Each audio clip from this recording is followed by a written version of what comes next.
Welcome to Looking at Legal Stuff.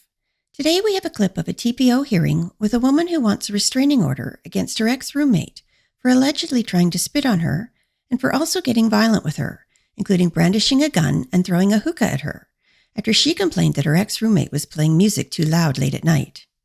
What will Judge Manning think of this case in the middle of her very difficult day? Let's find out.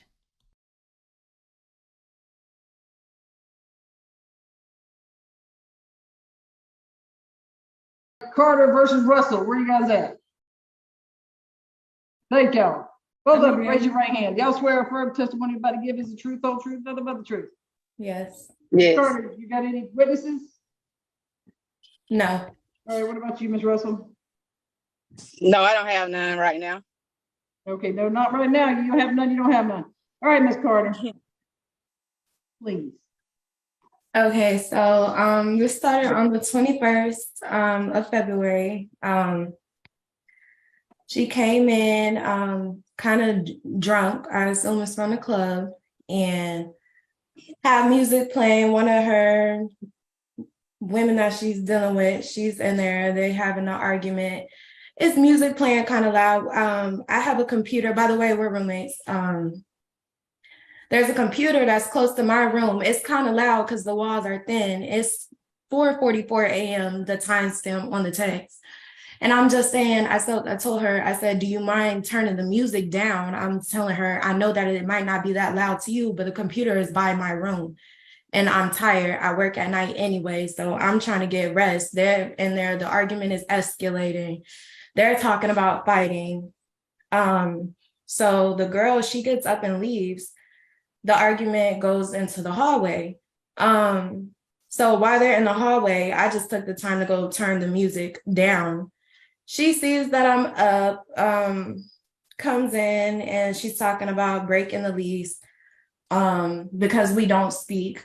We usually have arguments and stuff like that, but it doesn't get to the point where we get physical. So I wasn't paying her no attention. Then she comes in my room and says something, and I know it's something that has to be derogatory just by her energy. So I come out and I say, what did you say? And so then that's when we started escalating, and we're going back and forth. She runs up on me, and so now we're both being aggressive towards each other. And she's saying, F my dead dad. And I'm asking her, like, are you on something? And she's like, my mother, who was stage 5 dialysis, she's like, my mother is on all this medication and stuff like that. Then it progresses to her spitting on me, so twice. So I ended up spitting back on her. Then this progresses to her trying to pick up a hookah with hot coals, trying to hit me with it. Casamigos bottle, trying to hit me with that. Pots, anything that you could think of. So at this point, I'm trying to fight her back, self-defense. And she's going around our couch because at this point, I'm just fed up. I'm over it. And she pulls out a gun. So I'm just standing there and like in disbelief because it's like we're more like family anyway. So it's like nothing is gonna make me. I've never gotten into it with somebody that I care about and thought, let me go grab a weapon. So at this point, I know that she's not playing. I'm scared because I don't know whether she's gonna do something to me or not. And so then that same day, I left because she wanted me to leave, but my name was on the lease. But if somebody has a gun to you and they're telling you they want you to leave, I'm gonna leave. So that's what I did. I didn't come back to get my clothes until the 27th. And I had an on-site security come and assist me just to make sure things didn't escalate again because I didn't know what I was walking into because the sporadic behavior is unpredictable and I don't want anything else to happen. So they assisted me getting my clothes. I left my bed and everything else. I didn't want to cause no commotion. I just wanted my clothes. Then after that, I received an email on behalf of our apartment complex, Emily Lennox. Their attorney representing them is telling me that, and my name is still on the lease, by the way, that we are going to be going through the process of eviction because they're saying that she shot out a window. So I have not been there since the 21st. So they're telling me I'm about to have this eviction on my record because we both violated lease terms. But in the email, it's saying that she was the only one on the property.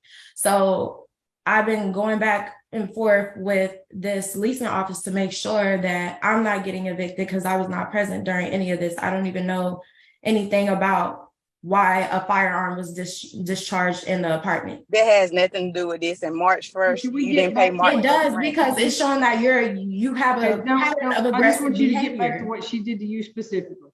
It's a pattern of aggressive behavior, is what I'm saying. That's why I fear. I don't want her in jail. I don't want her locked up. I don't want any of that. I just want us to separate because clearly we're not able to get along and now it's going too far. Okay. So, but you guys are just roommates, friends, right? We were roommates. Yes. Which one? What did you say? I said, are you just roommates or are you in a relationship? No, we were not in a relationship. Okay. We've been involved before, but it was both, really. Okay, so tell me what it is you want me to do. Y'all don't live together anymore, right?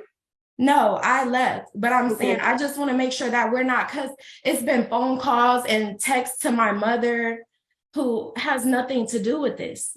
You see what I'm saying? When I tried to leave and take matters into my own hands and let it be for what it was, I'm still getting no caller. I not to this day, but on the 28th, I got a no caller ID phone call, March 3rd.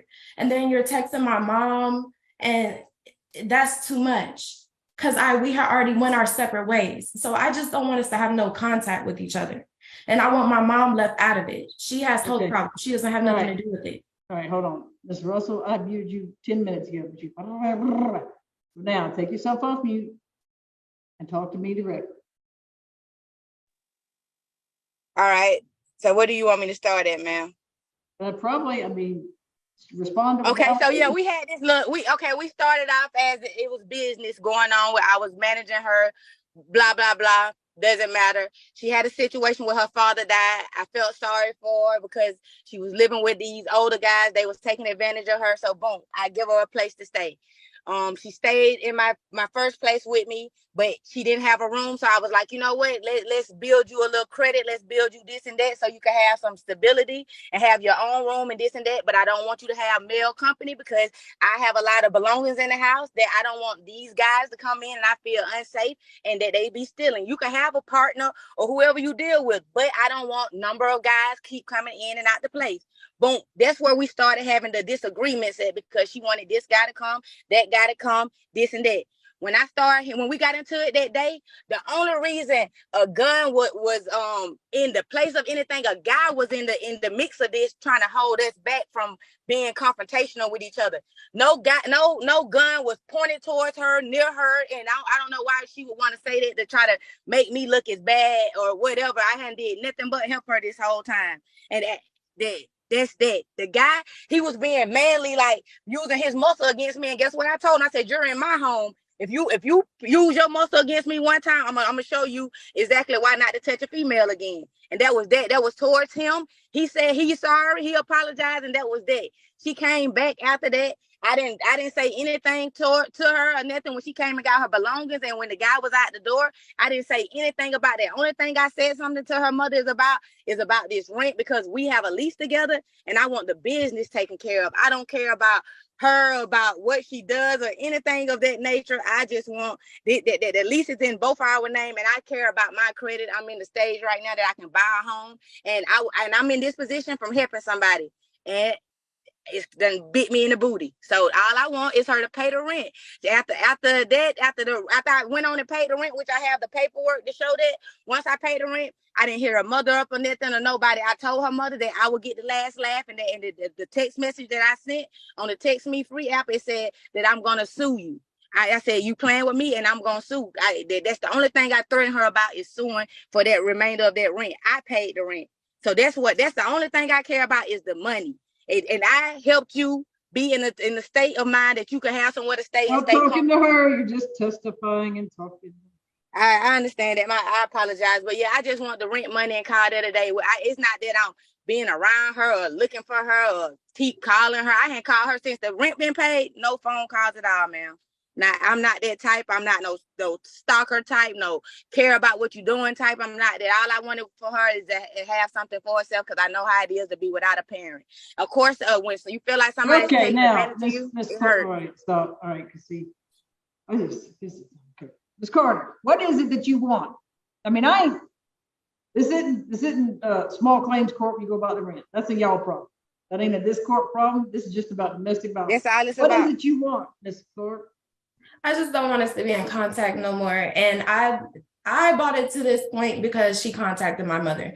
My mother doesn't have nothing to do with it. And She contacted me on Instagram. That's how Okay, it started. stand She by. was on Oh Instagram my with me. God. Where is my gavel, Amber? Who took it out of here?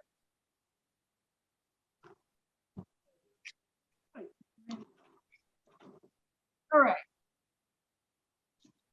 This says, tell me about this specifically. This, all right, spit on you. What, did she spit on you February the 21st? yes. All right. And she attempted to throw a glass bottle hookah toward you, right? Yes. And Okay, and you said, listen, see, look how I'm doing this, getting to what I need to know. And you said she threatened you by saying she would post revenge porn. yeah, she's saying basically she And you told my brought mom them- that So she but now I just need yes and no. yes, And have you blocked her from social media? yes. But she still finds ways to get in touch with you and get on there. Through my mother, yes. No, we haven't. Let's be real. Come, she's telling a story. I promise. That's I'm a not lie. telling. Why would I tell a story? You contacted about my the mother through DM. I've muted them both. I do not know what's wrong with people today.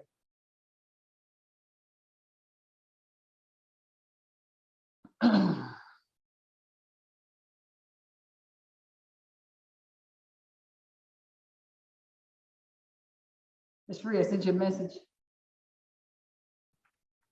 Sorry, Anna, I'll check it now.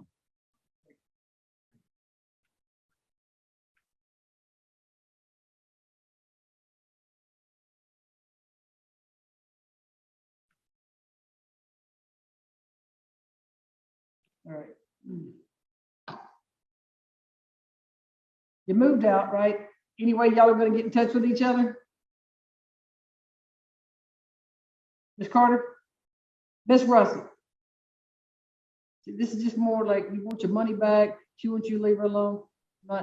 This does not rise to the level of a TPO. This rises to the level of making me crazy. You got to handle whatever you got to handle in small claims court.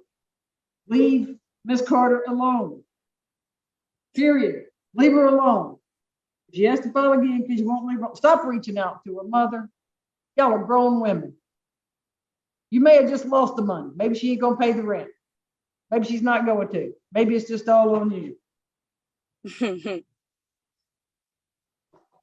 Denying it for failure to prove.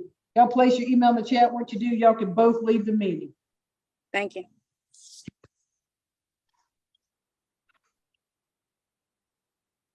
I never had Amy Julios and Kevin Julios. They didn't show up. Mission 5.